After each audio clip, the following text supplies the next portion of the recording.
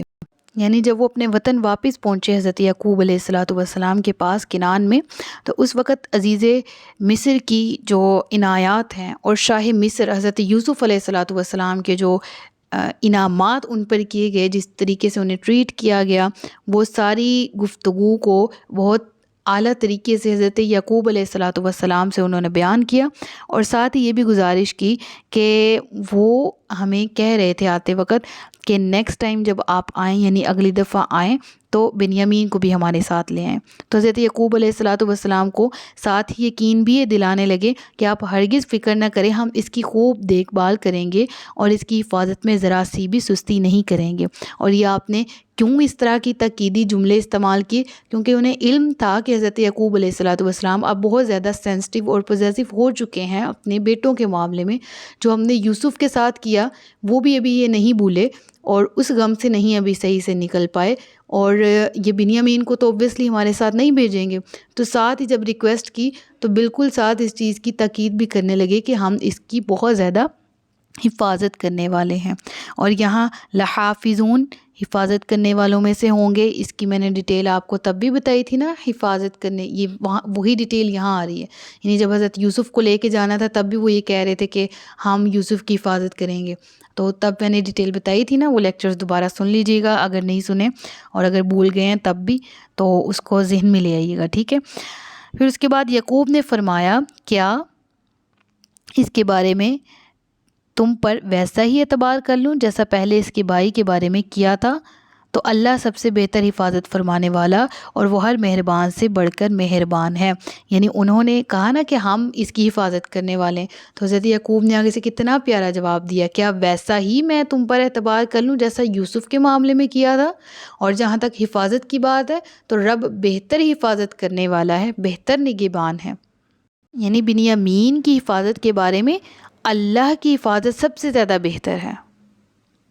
تو یہاں تک کے سبق میں ہم نے پڑھ لیا کہ انہوں نے کس طرح اپنے وطن واپس آ کر حضرت بنیامین علیہ السلام کو ساتھ لے کے جانے کی گزارش کی حضرت یعقوب علیہ السلام سے۔ انشاءاللہ نیکسٹ سبق میں باقی کے رکوع کو کور کریں گے۔ صدق اللہ العلی العظیم و صدق رسولہ النبی الکریم ونحن علی ذلک من الشاہدین والشاکرین وما علینا الا البلاغ المبین۔ سچ فرمایا اللہ نے جو عظمت والا ہے۔ اپنا بہت سا خیال رکھیے گا، مجھے دعاؤں میں یاد رکھیے گا۔ تاجدار ختم نبوت زندہ باد، پاکستان ہمیشہ زندہ باد۔ السلام علیکم ورحمۃ اللہ وبرکاتہ۔